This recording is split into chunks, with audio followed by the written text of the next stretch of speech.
The number one aid donor in the world, the EU spent €1.1 billion on humanitarian aid in 2010. Half of this figure went to NGOs. Voice represents 83 NGOs dealing with disasters, and their director explains how every cent spent is accounted for by the EU's aid office, ECHO.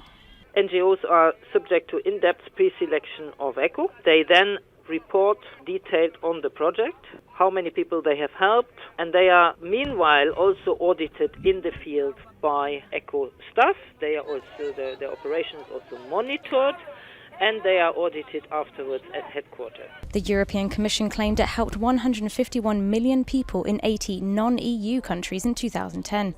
However, MEPs voted on a report this Monday to make sure these accounts are accurate. Il faut bien développer les systèmes de contrôle. Les systèmes de contrôle au niveau de destinataires, mais aussi au niveau d'administration. Par exemple, dans ces cas-là, c'est la question de l'Union européenne, de ces institutions. And the buck doesn't just stop at humanitarian aid.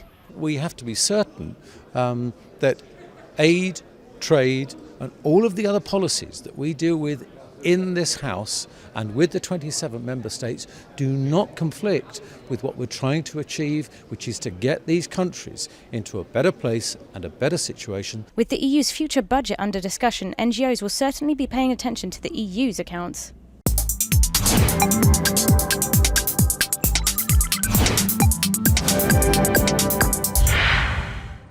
Germany's top court has outlawed the 5% barrier for parties to be elected to the European Parliament. It says every party has the right to a place in the Assembly regardless of its score. The ruling does not annul the 2009 EU elections in Germany, but it could hamper decision-making. For legislation and many other questions we need absolute majorities, and that's already difficult nowadays. So if we have much more different interests in the Parliament, it will be much harder to come to conclusions.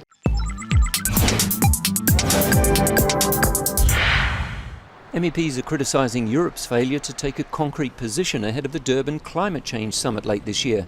The transport sector is a major polluter, but little progress has been made on reducing emissions, even though Europe's in a position to set the example. One of the greatest strengths of Europe is that through its standard setting, many other parts of the world actually follow suit.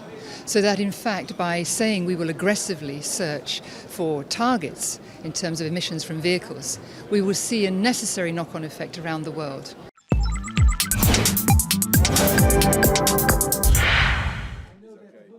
The 2012 budget has topped the menu of talks between European Parliament President Jerzy Buzek and European Commissioners. The rare meeting comes as the debt crisis weighs heavily on EU spending plans.